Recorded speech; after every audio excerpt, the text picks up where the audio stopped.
Tinya wilila hangalondi zega tiemi tinya wilila fala kachideme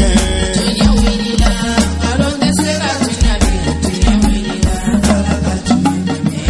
tinya wilila hangalondi zega tiemi tinya wilila fala kachideme tinya wilila namara shikolomba tinya wilila fala kachideme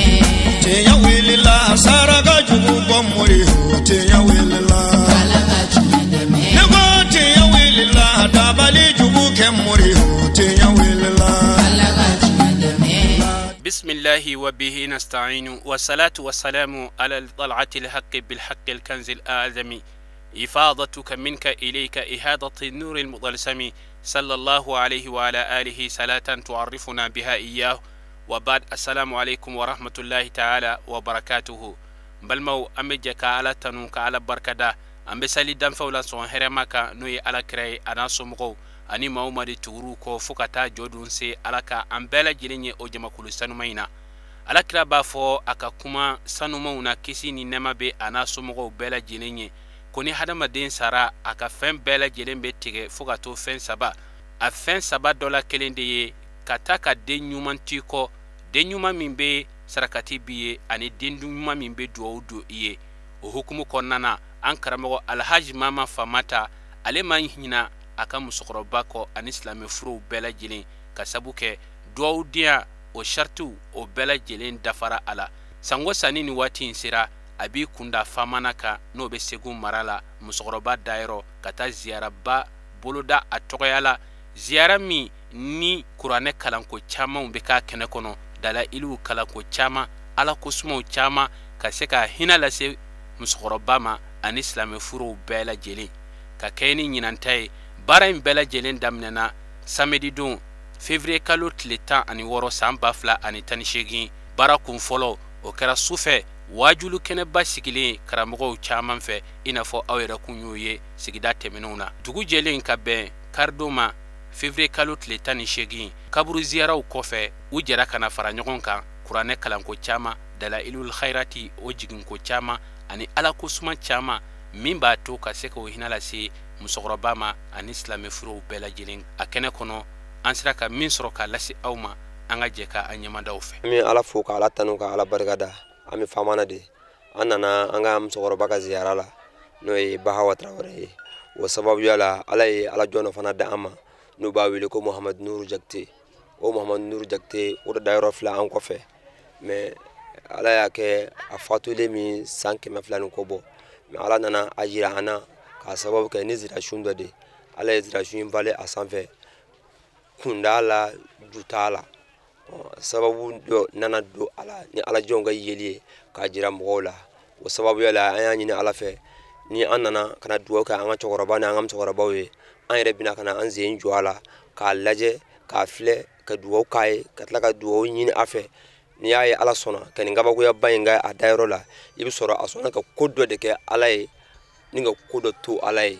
ninga ke ala krafe ke ala kra tu ba nyuma ke ala kra bono fe parce que amado ala tani boyenge mo shie ni me ke krafe me kra kanu me kra tu ba nyuma na wo sababu yala wode ya an yere wuli ka jo na an ba fo kuma wo kuma kana an mo ko fo kuma wo kuma an bi wuli kana an jo ala ka fuli ke ka duwo ke ay ka la duwo nyina fe abi tashi da adama dema parce que mo min bini ala yasra che abini kira kanu che abini ala tago keli beche ni yo odale obi kan hakil do de erema ke ere ka kangi ke chokodo mi ya da ko turu be se ema donc nun nyeli abi adama de ndu sukun tasi abi miri chaman dima chesirila ala ko kelela kira kanuna kira somoko tugu ba nyuma yala abo chesiri jirela anana ode sababu yala kana jogo alaje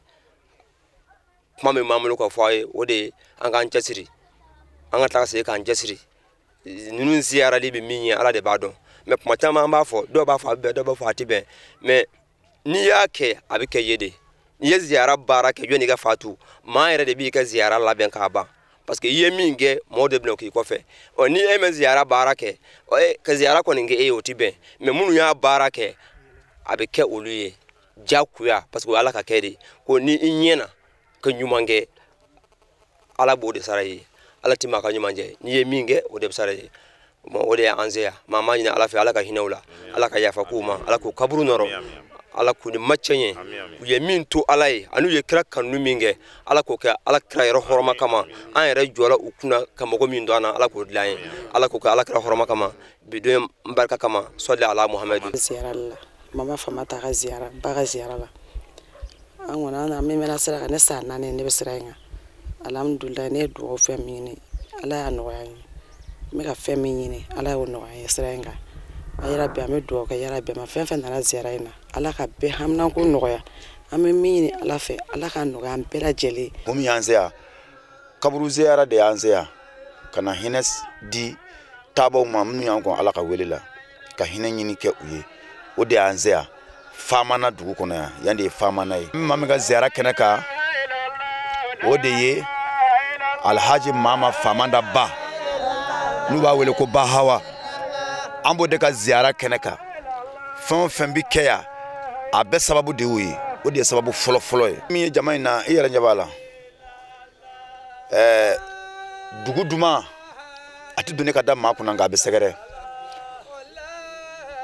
ko o ko n'i bɛ na a la n'i ye nɔ ye a la a bɛ courage di maa ma an bɛ nin baara in na sisan san 20 ani dɔɔnin baara de don 27 o baara de don donc mɔɔw bɛ nali min kɛ mɔɔw y'a nɔ ye o bi fana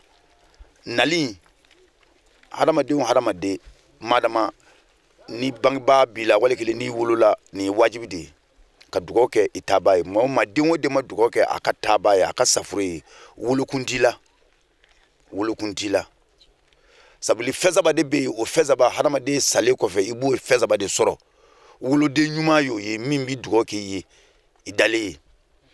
wali kelen i ye nakɔforo kiri ye nakɔforo hadamadenw bɛ a ye nɛɛma sɔrɔ a la i dalen ye o hinɛ bɛ se i ma wali kelen i ye diinɛ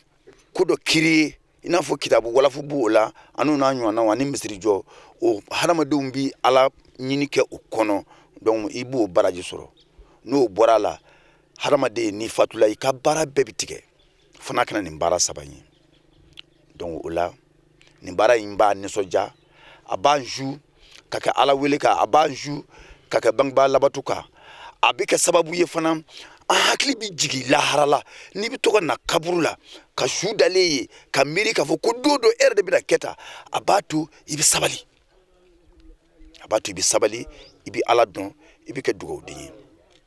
o la maa o maa nana yan an bɛ foli kɛ bɛɛ lajɛlen ye ala ka bɛɛ lajɛlen haju dilan ala ka bɛɛ lajɛlen mako dilan ni an bangebaa safure ninnu ye an tɛna ka na u batu dɛ an bɛna de fɛn min b'u ni ala cɛ an ba in kun ye furubatola kun ye furubatola muso o ka dugawu bɛ minɛ dugawuden ka dugawu bɛ minɛ maa o maa y'i ɲɛsin ala ma ka ala yɛrɛ zati batu o ka dugawu bɛ minɛ donc kuma an nakun de ye ninnu ye fɛn b'u ni ala cɛ ala k'a k'o kɔsɔn bɛ yen o de kɔsɔn an nana wa an bɛna an b'a jigi fana dugawu bɛ minɛ. auzubillahi min sharri shaitani rajim bismillahi rahmani rahim allahumma salli ala muhammadin wa ala alihi wa sahbihi wa sallim taslim subhana rabbika rabbil izzati amma yasifun wa salamun ala al mursalin walhamdulillahi rabbil alamin. Aywa an bade silamɛ cɛma ana musoma an b'a fɔ ni silamɛya folikan ye n'o de ye assalamu alaikum ye ni mɔgɔ min ye mɔgɔ hakiliman ye maa ka bɔ i ka so kana dugawu kɛ i balima silamɛ ye diɲɛlatigɛ foyi tɛ yen min barika ka bon o de bɔ sabu alakira muhamadu ko sallallahu alaihi wasallam أقول إذا تهيرتم في أمور فاستعينوا بأهل القبور أقولني أوي أدم كشي على لا كأمه يني كشوشي ينا مهو كوتيغلا كو أيه دمانيني كني كابورو دعوي كو على باكه سبدو كابورو دعوي وربي على كنيما سورة جونغونا ديو وروني على كدي ni fɛn o fɛn ɲini ala fɛ olu kama ala b'o kɛ ziyara yɛrɛ kɛkun de ye nin kama ye a kɛkun filanan a kɛ ɲɔgɔn ye a kɛ ɲɔgɔn kanu alislamo na nyon kanu fember be kanu kono o de kama ala kira sahaba de kumbe atoy ko Abdullah ibn Mas'ud ay ala kira kanu kojugu don ako kira ako min be ne ko ni kamana gwa ne ga nyana ma ya kono ne e kanu minge ala kira ni e dura ne la min obina ke chodi ako re hambena shini amna ke chodi ako re hambena ala kira ko mawo ako man ahabbani kana jalisi fil janna akon mamene ala kira kanu ko tibi gane siginyo ya aljina kono kamno for Abdullah ibn Mas'ud ma ako ari ala kira jenya kono kira kuma shifare min yara ale gata mu kuma inga mambadi ko imbekke kunye kanu inde kuma ala kanu do an yoy mami do ke mamma yi ala ka barka do anala ami do ka yesin kenan laban woni ala ka danama ana kanu babela jeli ane akaram go ni ziyaran on ya adam ne folo ni yaye ko sura na me yansoro abe o ala ko kire sira tegay angu da be zawiya sigi dola o udde ko kundala jena ne me yansoro ngonga famana ziyara salu la tiga bulla kanen masoro ngani tigira kungo kunga mba nyini nyina ka farad da rabbala jelinga odi ya anna mba yin alislam bela jeleve ina fami do ke be chungo be ga do kan sabu nyarma ya atigla ni do dite ani barka kuma ala ka barka do nawla ala ka hera ka nawye ala ka nawson ke bayira hurmar ko sallallahu alaihi wasallam ami mi bo mama kanu bawiye mama ni mama kanu adon ka fi bolbe ke bado kana o ala dungo man tasala bil muttasil yattasilu man tasala bil munfasil yanfasilu ma nyuma ngote koni tukura cera chemise ma alama barka be chemina ala bi se alama yere barka soro ngani tukura mana mami zenda alama barka te mamne eti se alama eti barka soro wa mama ye cheye mi zeme alama mama ye cheye barka mamne chewoche ku yi alama mama yi barka nyini wa alaka barka do anana hapo ta alan mama ka barka nyini fe hal mama karam go kilandi do ko akala na berta do ko akala na amadou bleve do ko akala na atodi nyobu do ko akala na ibrahim atodi karafo fe barka nyinde du aga barka nusera ma wo mama yi barka nyinde ko alaka barka do anala wa ma wo mani tukoro tikara mama ala bi barka ni yayi me barka soro o baso de kanu me daba choja ni kanu dafara mama na wallahi ala bi mahunye ala ko jira onda mama na o ado me se abekana na dungo do o do ya fodo ati fosa takbir ni wonna ni hamna wo chamai na be fo zaraina ami do de ke mo bora ka sukana ala ka bela hamna wono ka sigini bela jili nyumai am ko tigi muhammadu baraka ko so kishini nema bama akatube nga salamu mamadu ko lega kuma sirfu nyana abinde mu sabu nya kala ay do rek la dama nya kala sirfu yoro nona وكيف ترقى رخية أنبياء يا سماء ما تطولت السماء ودي مغبا فو إبي دمبياني كيراي تودي ما با فو إبي دمبياني كيرا بونوي خاصرا دليكلا دي علي على دي كيرا بونو دي لابين kolu bla bonya dana ne ekibi danyini mogo mi me dana etna sei o kuma chogodi ebi se dandiki ke dana ka soro e bani dugumana che ba shite ne mogo mi ya miri bogo tolen kolon kono kwebe kulu sanve amba fo chien do me sanve ma ba kungolo shuli ki laje na mingala na ala khamini ambala make amba fo no ye mama famanda neme fili tokola mama famanda amba fu ni ye sanu tomo ko kuruna iba fo boga dinga ni che amba bangba flafu ka afo ambala kawye ni ye bonji nyinika aba fo kunjigi tise kamale yala me kunjigi bi se kamale ya mina bonji tise ga ni ye tenji nyinika aba fo ko tonji tise ga kamale ya ke me bangi na tonji de bola folo ne bi ni yoro nunu ndo sabu muso jigina ne bolo chien saba mini yoro nunu ndo muso kene min filɛ aw kɛ kɛnɛ don n'a banna diɲɛ na aw nɔ don mais min fara a kan cɛw a ye fara a muso kan a ka dugaden ɲini kira si tɛ yen min bɛ fara a muso kan n'a y'a da musow dama ma n gale na ala la an bɛ malo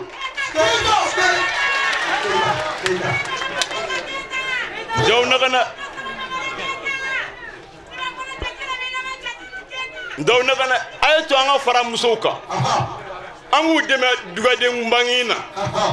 kelen muso a y'a to a denmusow kɛ barika ɲini kɛ bangi kɔn a y'a to a denmusow kɛ barika ɲini kɛ bangi kɔn ne b'a fɔ assalamu alaikum wa rahmatullahi ta'ala wa barakatuh. من امتثل بأمره وخالف الشيطان اللعين الرجيم والصلاة والسلام على سيد الأوائل والأواخر محمد المبعوث بالحق وعلى آله وأصحابه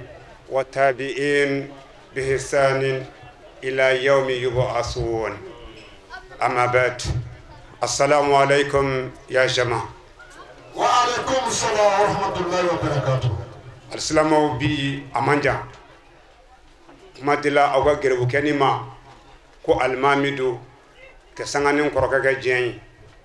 أو يرببا كلاما أو بلا أن لي كلاما أنغال لاميني المامي أنا كراموكو وبيب ولا أكو يرولا كنا فرا أنغا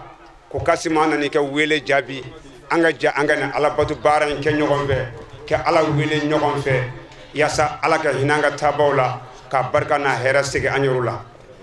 o kono na ne bunya tala ko dine ni ngoro kema ko bunya nyi on tay on man sama ka bo o bunya ntigiyala karamogo munu ni almami munu ga jamaw bolu ko dugula kana faranka ya bi ami bunya ndi oluma olu ke mo kilen jira mo mi kuma utogola bela jelen togola ke jama fo ka dugaw ke jamai sabu ke sanganay kuma kelaw koti karsa abeyi tay no mi fa ni ya beta abebi kenye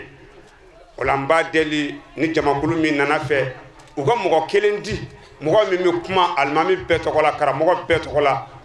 ginan bela jelen to kola assalamu alaikum wa rahma a'udhu billahi minash shaitanir rajim. بسم الله الرحمن الرحيم الحمد لله رب العالمين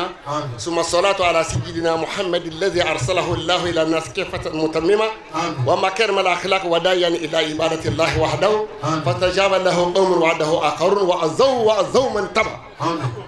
بعدين السلام عليكم تقول. وعليكم السلام ورحمة الله. لتوعي بقربة سماك كبونغورو. نونو تسانزورو جوركو. أتاسرو. ne yɛrɛ ka alimami bi yan ne da mɛ alimami min kan o bi yan o tɔgɔ ko seri tarawele ka bɔ ŋɔrɔ famana kasimu ye bonya min di ne ma o ka bonya don min don a kɔnɔ n'an karamɔgɔ ni alimami tɔ bɛɛ ka bonya ye kɛrɛnkɛrɛnlen ɲɛna alimami min bɔra kɔrɔna min bɔra tilebe min bɔra bakɔ min bɔra baɲɛ ko ka bɛɛ fo danti foli min na ko ka bɛɛ barikada danda barikada min na o de la n badenw fɛn dɔ de bɛ yen anw galanbaw kan k'a dɔn n'o ye alimamilakaw ye cɛsiri dunu de bɔra an ye cɛsiri bala de bɛ na dɔn ti kɛ bala min na dɛ dɔn ti k'a la dɛ bala binnen don dɔn ti k'a la dunu fɔmɛ dɔn ti k'a la a bɛ kɛ ni mun ye cɛsiri ni dusukun ka baara parce que n'a fɔra k'i bɛ mɔgɔ ɲɛ kaban n'i tɔgɔ fɔra ko alimami cɛsiri seli ma o kumana alimami bɛɛ lajɛlen ka foli kɔnɔ an bɛ bɛɛ fo naba bɛɛ mun ye alimami ye min da alimami ye karamɔgɔ dinan ani dugule ka bɛɛ fo yarabi ya alahu nin ɲɔgɔnna kɛnɛ caman bɛ ala subahanahu wa taala fɛ a ti ban fiyewu dugukolo ko kan ti ban fiyewu ɔ an b'a ɲini ala fɛ yarabi ala ka kɛnɛ ɲɔgɔnna caman sigi yarabi ala ka kɛ sirifu bonya kama k'a kɛnɛ ɲɔgɔnna caman sigi yarabi ala ka kɛ sirifu bonya kama parce que kamalen an balimakɛ bɔra ka fɛn min bon alimami ye sirifi ko kalama o parce que maa min ni i ma wolo sirifi du kɔnɔ n'i kɔni kala fɔla k'i kalana kɔni i bɛ taa sɔrɔ n'i ka sirisila lajɛ i kalana min fɛ k'i ka sirisila lajɛ ka taa s'a jɔyɔrɔ la n'i ma kala sirifu fɛ i ka karamɔgɔ ma kala sirifu o ka karamɔgɔ kalana sirifu fɛ o sirifi ko tɛ fɔ bɔn yarabi ala k'a nafa don barika ye o tuma alimami bɛɛ lajɛlen tɔgɔ la an bɛ bɔ kuma kɔnɔ k'a fɔ wa salamu aleykum wa rahmatulahi ta'ala wa barakatu. o belebeleba damadɔ bɛ yan o ye ne dusukun kabakoya ka misura fɔ sisan k'a kɔrɔ kɛ mun ye silamɛya dubaw mali kɔnɔ o damada ɲɔgɔn sɔrɔ ya ka misura fɔ sɔgɔmɛ na o la ne bi tasi bila kulu ma fɔlɔ yani nga don ka cikan laseli la o batɔrɔ ma ba o jɔni joye do kumana sura ko Umaru Ɲamasumu o ye Sumane Kalafi ka garibukɔrɔba dɔ den ne kin ye Umaru Ɲamasumu dɔ an na y'a sɔrɔ n ka dɔgɔ o la o den tɔn n'o ye Mahamadu ye n y'o dɔn o bɛ kɛnɛ kan yan Alifa Siriki n'o ye Mode ye n'o ye Famutu ye o don na ye sɔgɔmaden na o la n'an ka maa bɛ détail a bɛ sabara an bɛ taa ko wɛrɛ la an t'o laɲini kuma in na Madenw Sale Musa Nɔgɔɲɔbugu o de ye ne yamaruya ne ka na maa ma kɛ ziyara la a nɔ na ne kuma deli ka na a ka ziyara la sabu an nana ɲɔgɔn fɛ o kɛra daminɛ ye a ko Badiri maa ɲini fɛ i bɛna place ta faama na yan n yɛrɛ bɛ Kucala la n taara foli la o foli bɛ kɛ bi dimanche Kucala n tɛ se ka bɔ yen ka n'a sɔrɔ cogo si kan maa ɲini fɛ i kana place ta faama na yan maa ma ka maa fɔlɔ min ye bi ci n'o ye bayi ye k'a da a nɛn kan o de ye Sale Musa Nɔgɔ ye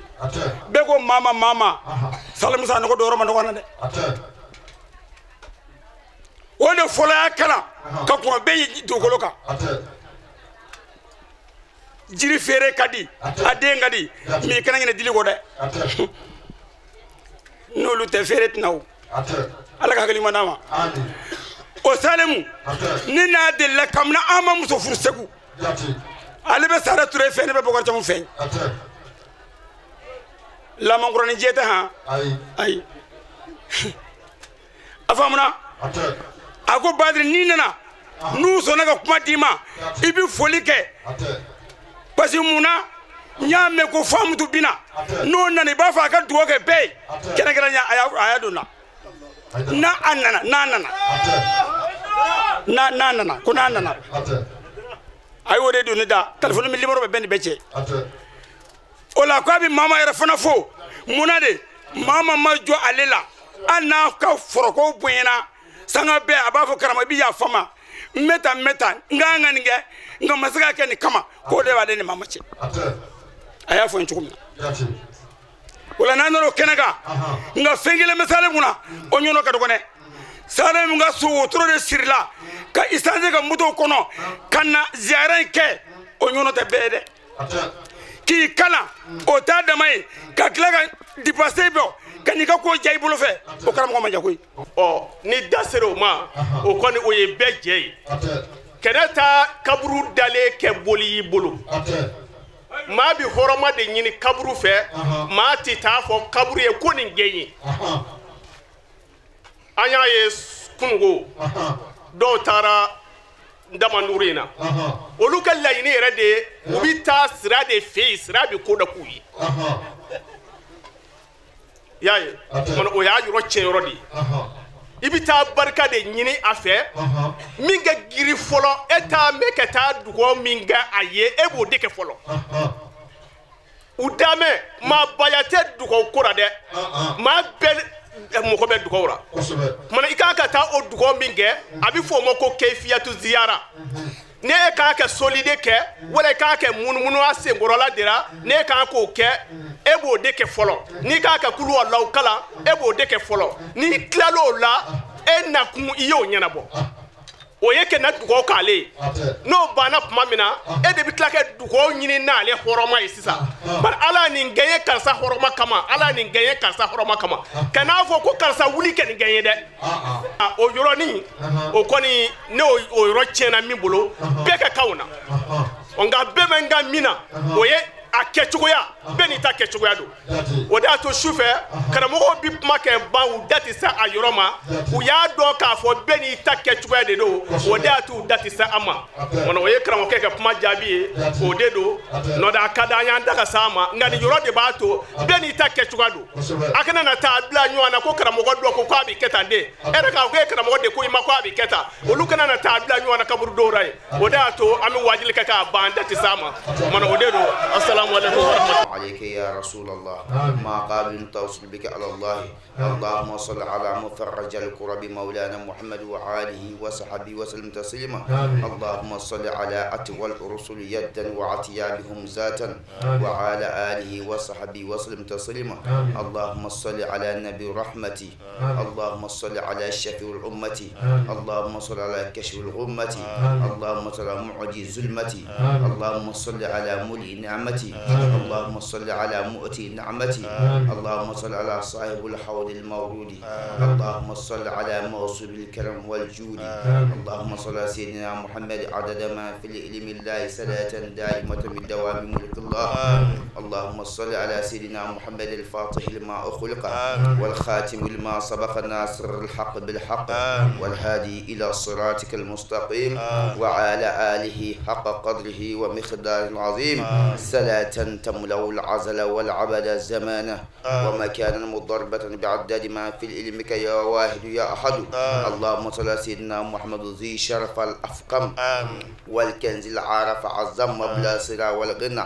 مجموع فودة واللطف والمنى وآله وصحبه وسلم تسليما. اللهم كن ولا تكن علي في كونك محمودا إلها واحدا الرحمن الرحيم ملكا معبودا مستعينا حاجا منعما إياك نعبد وإياك نستعين. وصلى الله على خير خلق محمد المختار صاحب المعجزات والعبرار.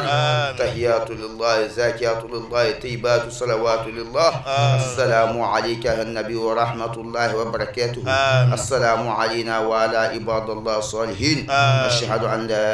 إله إلا الله وحده لا شريك له وأشهد أن محمدا عبده ورسوله. القارئة ما القارئة جبريل أم الله الكريم وما أدرك ما القارئة من كلوك الله الكفي. يوم يقوم الناس كالفراس المبصوص إبراهيم قال الله الغني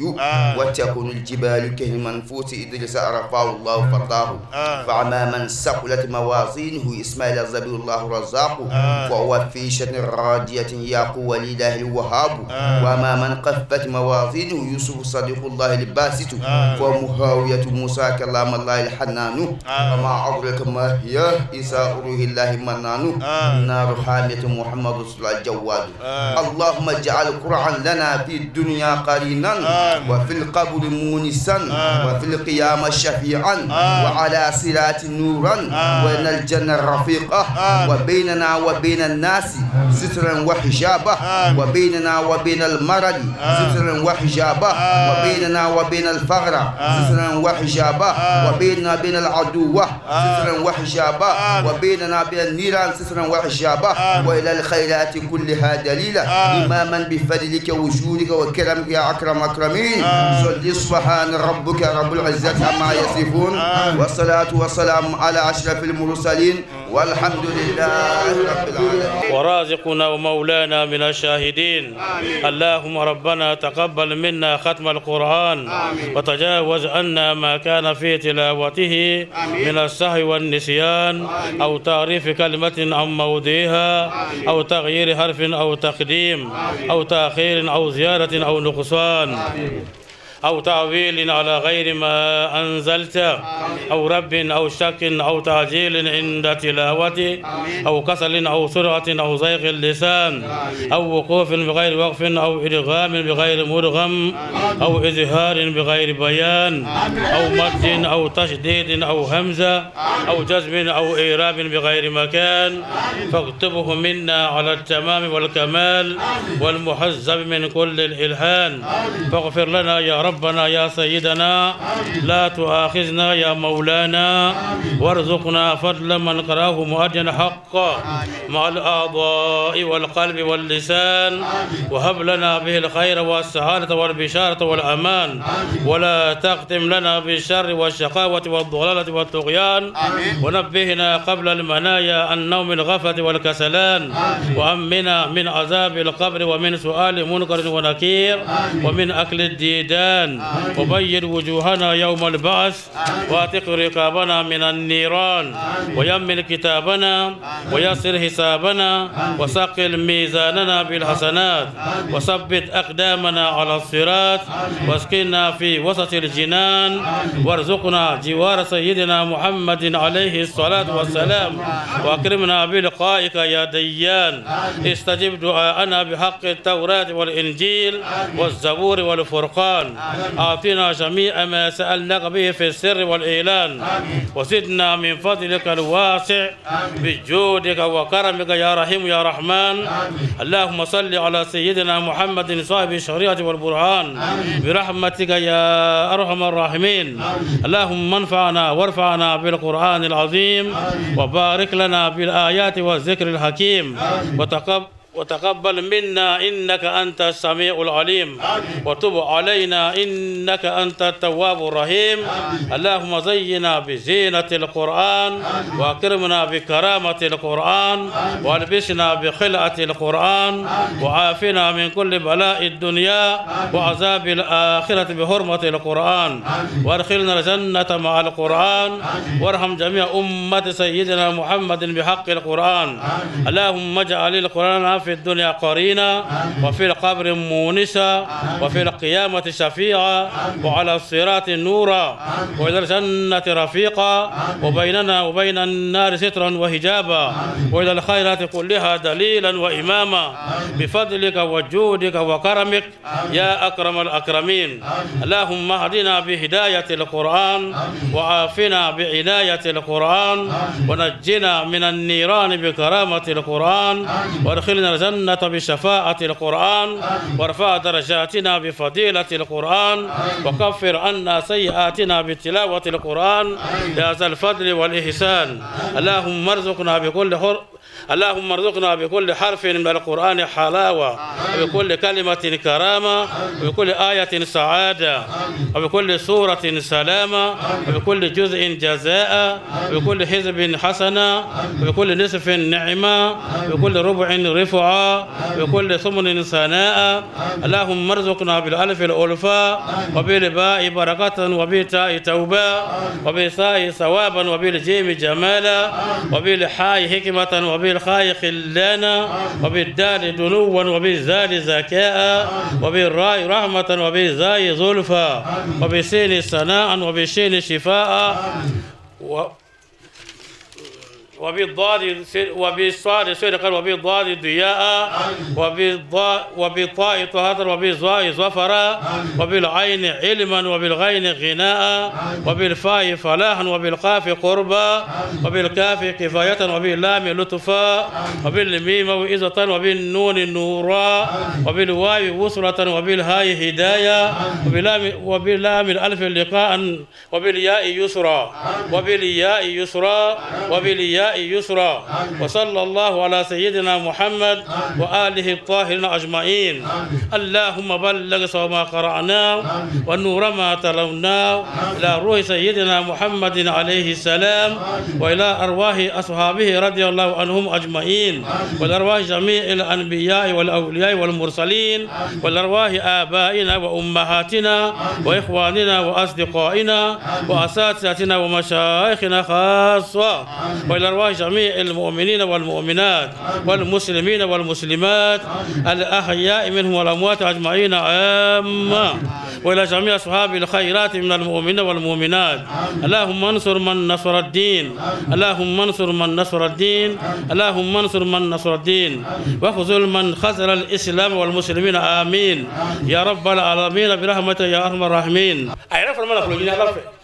ngani bana fendola ka ala nyini ala badima o ziara ko mi wati korona o kortalembe o ziara mi flewe aba nyare ya anya badno yo istaghfiru rabbakum innahu kana ghafara alo ko ay ya fa nyini o ma fe sabla kala ya fa chama tigi nyina ma ko kono yafanyini suye ulubokono susa yafanyina yere susa ko gable ataka komo nyuma mun twa kono ulebse ka yafanyina aye ka sakati po hina bisama wala kala fana yo fanyana ako ni almade na fatura aka bana bebe datugu fone mam tara ka kunya ba sabato ako kuma kuntara sunyana mam min tara ka sira ka tito min be boli o kala iye ma yo kewo akara o samane masawo o hira be se ima woni du fatar den bo sa tin sima ijuruya wala fana fa rabbana hab lana min azwajina wa zurriyatina qurrata a'yunin waj'alna lil muttaqina imama o baraka jurani mandam jemi na ka jurani ma o de miri beto ko aka sakati sama masama aka do sama ma o ta fo ko mane bwana ko be yogona kabur do kono e kabur de kono ba ko drasmena aflana mam ta ka donto ni ya sigle ni keden kaya donni de o de aso asira ka sigi keden kaya o donni mawo abraji be sema uluye o ka mamu e wajuru ka bin suro ka se bima o abraji be sema uluye asabana mam tara aw waladin salihin yad'u la muslimu ya ka disi mafla ama fo ko de amba fo ko dembe de fana be so ne ma be a de ni ala fe a fo ala de nyima ne tuma ko de ne de njugo dirima ira be molo ya nayi ka fo ko de do ko de nyima meme do ke amasa e ka sa ti sama ma bo kene kaya o pone hina dante ala ka ziara ke fe do mi adagalen be fo ka se adana adalu sama sama be wati kurnen be mo misa mo ba dalula abina am dalu jirala nyanya bela jeneka o mambala to dili o ziara mi namba kani ha mal aha tiki dam na ko mi ngalo do dakoro bo sisa no ala so ngala be mi fo aka kala de amodo ble na fa wo fonyana o jumenye ni na kaburu dona ibe furo ka samu de bla suinga ni ba to do ba to fo ni chedo bi amuso de ba to fo o ko fe ibe na do aseyan fa fe no e ibi to ka jesi sa bayan fama kaburu asebe ka ta fama fe ibi doye ka inna anzalnahu fi lailatul qadr wa ma adraka ma lailatul qadr ila akhir sura ibo sura kala she wolofla asiyan fama fe ibna yelema kana adisi yan fanfe o lebe nyesi suima suiyere na nyesi ne behema ayatal kursiyu ebo siya kononton ebo ke o yorola o kofe ni bina yelema tuni kani do akunya fanfe qul huwa allah ahadun lahu samadu ila akhir sura o siya ta anefla ebo ke akunya fanfe alama sisan no ye alani nay ibina do akoyan fanfe wala yere nyesine be koromo la e yesine be suma be yesine be koroma o kuma ibina al-fatiha suran no ye bismillah rahman rahim wala dhalina o shetan an kele akol mo mani ni ketu in ke ni jaran ketu in ke suwo suye hal la yasala kun ya falita me kala bi ya fahamu wa den fana mi yake ala bi yafa ere fana ma wuli balido ya rabbi ala ku hine ala ka menika ala ka dumeka wani ye ni ke masawi wallahi ala bi den fana mi ba nyonga ere fana yi ala te julu ngara be julu sa to le fiyo ambo julu sa kene kaniye ya rabbi ala ka sawata kan gartige fem man na tosoro o ko anta tosoro ala kan dumenika ala kan labainka inna la ngene kan hera fenfenye ne hera do ma tasiete fo be hera ni iyere be hera ni islamet toye an jigi dale mbaka ka fo ala be do wi abajabi kadaka abdurazaki aya fay jumasho yasin keme antani kelen bi kala ka fara do woroka ni kene fara ka korne kana ka jigi she damado ka dalalu kana ka jigi she damado ka segi ala ka manimo olu hadarli kelen kan ka fara o bɛɛ lajɛlen kan o kuma ya rabbi ala k'an ka dɔw jaabi an balaba in deli ala min ye ɲinan san kɛ an garijɛgɛ ya rabbi san wɛrɛ yeba wala k'an fara olu kan san wɛrɛ yeba wala k'an fara olu kan k'a di an ma si ani kɛnɛya la k'a d'an ma garijɛgɛ kɔnɔna na k'a d'an ma wasa kɔnɔna na o kɔfɛ an balimakɛ ana karamɔgɔkɛ ye ɲininkali dɔ kɛ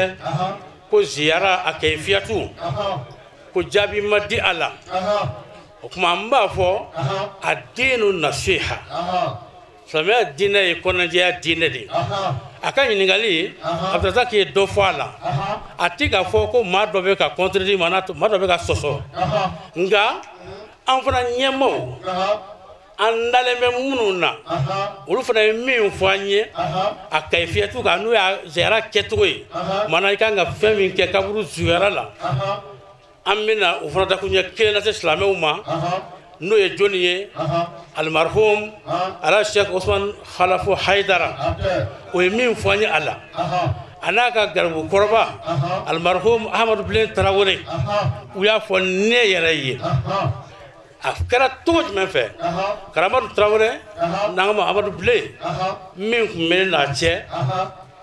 o kɛra ala ɲɛna don dɔ la a sɔrɔ karamɔgɔ fatura ka mɛn a ye ne ɲininka a ko yala karamɔgɔkɔrɔba ye kaburu ziyara a y'a cogoya dɔ ɲɛfɔ n ɲɛna wa n ko ɔhɔn k'a ye dɔ fɔ n ɲɛna a ko a ye min fɔ ale yɛrɛ fana ye Amadu Bilen a fana y'o lakale n ye a fila bɛɛ taara kɛ kelen ye o la an b'o lase silamɛw ma wajibi tɛ maa k'a kɛ nka karamɔgɔ ka ɲininkali ye min ye n'an taara karamɔgɔ n'o ye ci karamɔgɔ Alifa Umaru Nasire n'i kun taara se ale ma dalu ɲinina o a kun fana bɛ mun f'i ye ni i ye min ɲini a fɛ o dilen kɔrɔ kɔn i ma a fana b'a f'i ye k'i yɛrɛ fana bɛ min dɔn dɔ tuma o la e bɛ kabakoya karamɔgɔ ne wulila ka bɔ fo ni sigiyɔrɔjɛ in na ka na dalu ɲini na e fɛ e fana ko ne kana ka dalu dɔ d'e ma a ko tiɲɛ don a ko maa bɛɛ bɛ dɔ dɔn o kuma ɲininkali in kun ye ka dɔ de fara i ka dɔn ta kan a ti ka fɔ ko a bɛ dɔ ta tiɲɛ dɔ lagosili tɛ foyi tɛ nka fana kelen n'i y'a ye an bɛ kɛnɛ in kan yan an bɛ kɛnɛ in kan sabu dɔ de kosɔn n'o ye Mama Famanta ka sababu ye ka da kan munna an dalen b'a la n'o tɛ a ma maa si san ni wari ye ala kɛra ko ten ne ma ni kisi b'a ma innakum lan tasa'u nasa bi amwalikum fasa'uhum bi akhlaqikum a ko aw tɛ se ka maaw labɔ ka maaw lawasa n'a ka nafolo ye nafolo kɛ i bolo togo o togo ni maa min filɛ kɛnɛ kan yan ne nin bɛɛ ko maa ma nin wari hakɛ in de ka di ne ye o tuma o b'a bolo wa a t'a bolo nka bɛɛ y'a sɔrɔ mun na jɔlɔkɔba dɔ maa si la ka na a jogo ala kɛra o de fɔ ko a ye maaw labɔ n'aw jogo ye o tuma a jogo minnu fɔra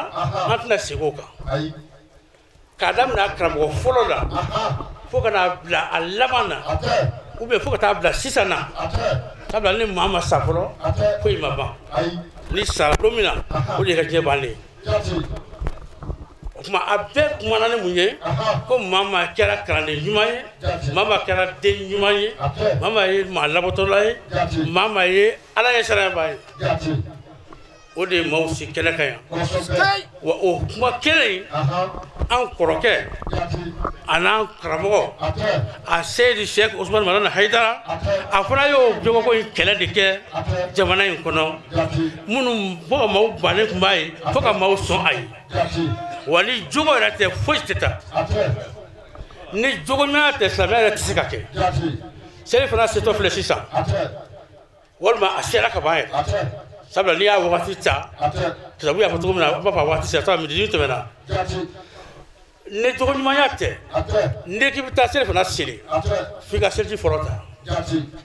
ɔ ni y'i jɔ golo kan k'i bɛ seli fana seli ka sɔrɔ i ma seliji ta est-ce que seli b'i ye wa walma ita do goro ga kibe sel fana seli janaba bila ima sel tita fana wala dintina ko jitta ga boy farla sel biye wa o jogo nyumanya o de bato ibadon ko nganga sel tita foro kumbe ga janaba ko foro ka so ka do ala ko barala o ma jogo ne ko damine ya rabbi ala ka jonu mandam ni mama tanule bi a jogo de ya anseya non te da ko tabulo ka bodi amma ko be anseya amin bay horma ko son sallallahu alaihi wasallam kenam ngabi we ndoma mama famanta we yoga kenai we ambega kenai ni kenai bargalini amba kaya nangome kuma mbega komi mieto nenundi ma tasmani faka ndaji ba faka nse waledo duwawu munun kera akera ala nyano ala ka bemene ala ka mbekishi vraiment ningana ka ancien folo ningana ka ancien laban amba ina ala fe ziara ni sa ni ko damne de en fait ni ne re chien folo na la sona ba préparer sanwere jema ba me vraiment boyen a jarayen a benama mbi famana ka befo kerengere yala organisateur jelu funeu enu ti fon fana atija obe ala kola obe sayala obe koyana obe dengundila jen fon fana jelita la atija anga foli buye ulu de be kalali kalaw miseludo bo moko kala vraiment nga foli buye usara tambulo ala ko usara ayo kuma ko mun ko raga fo chumi kuma ka gele ni mbenge do nga nkoro do nga shawda entreprise do kulubali mba fana fu ndara jen roro abaka fembe bla bitungo donc bo foli kai ko min do ma fu mba fo ka se ka fu ka dugu imbe fo atola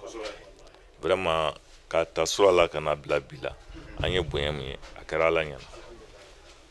aywa neta ko ne foli bara in bela jelen kuncele anye an karamogo alhaji mama famata anye nyingali tengwala ay min soro ka lase anga je ka nyama dawfe wa alhamdulillah rabbil alamin am fuloka ala fuka ala tan ka ala kra bargada aslama befu ma famana ya kumina am famana ya ziara sababu ya dela no ye angam soro bay min fatula anna kana wasaya lama duwa deke ode am famana ya sababu ya dela aywa bono ngap malo koni se baba to ni kwa ka tasma fie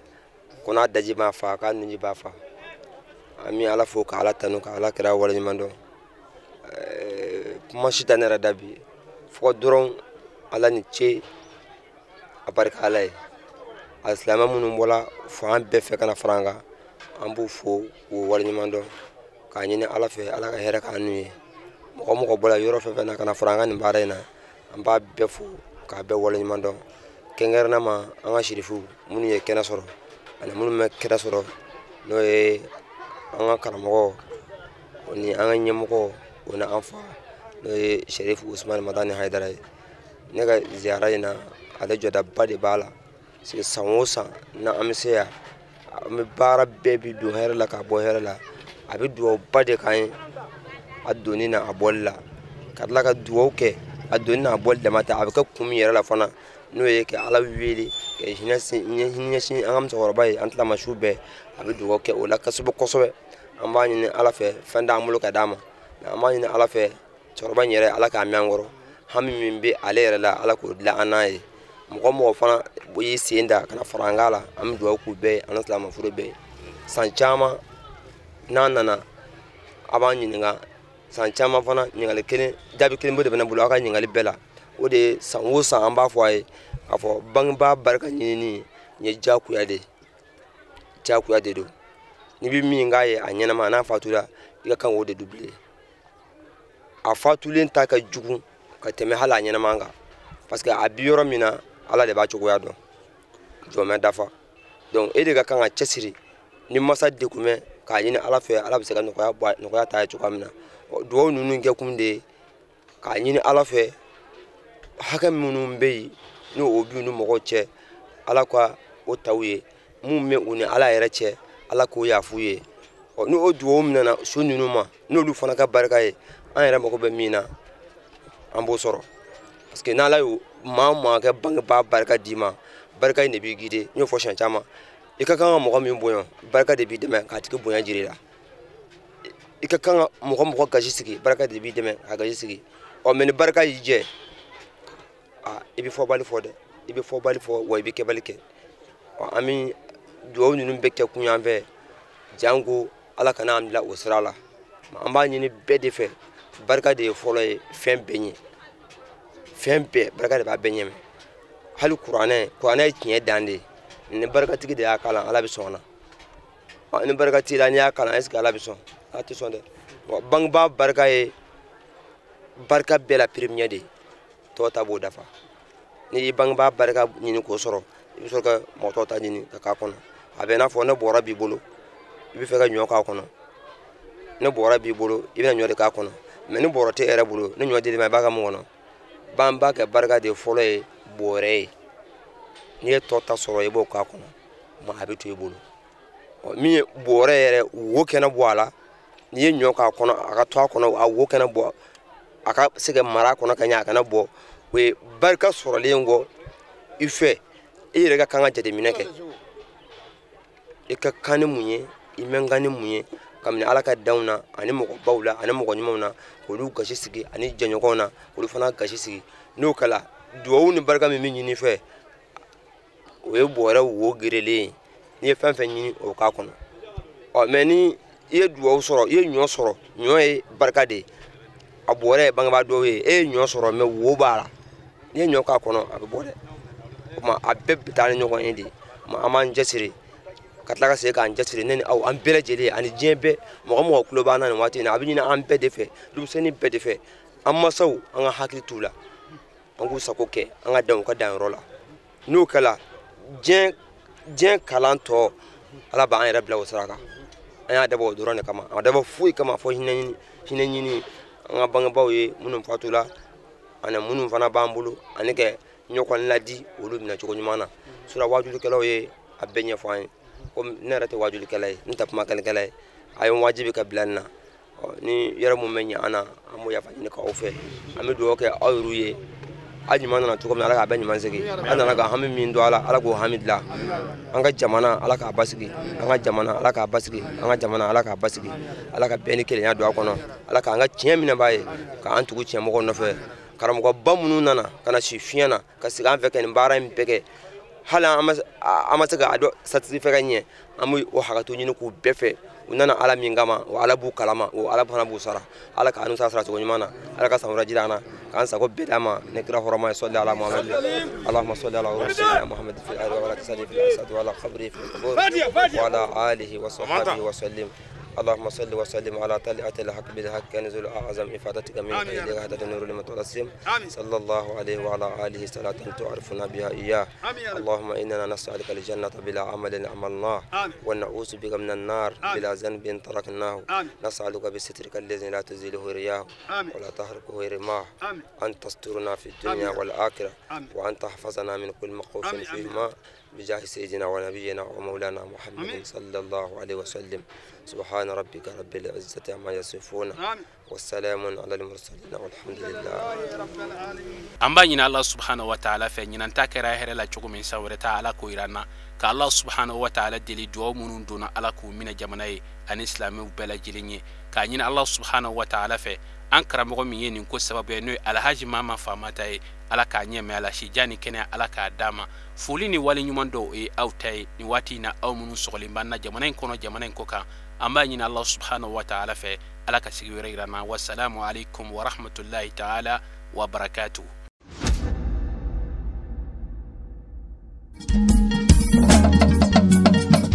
tinya wili la ngalo ndisega tinya fala ka tiɲɛ dɛmɛ. Tiɲɛ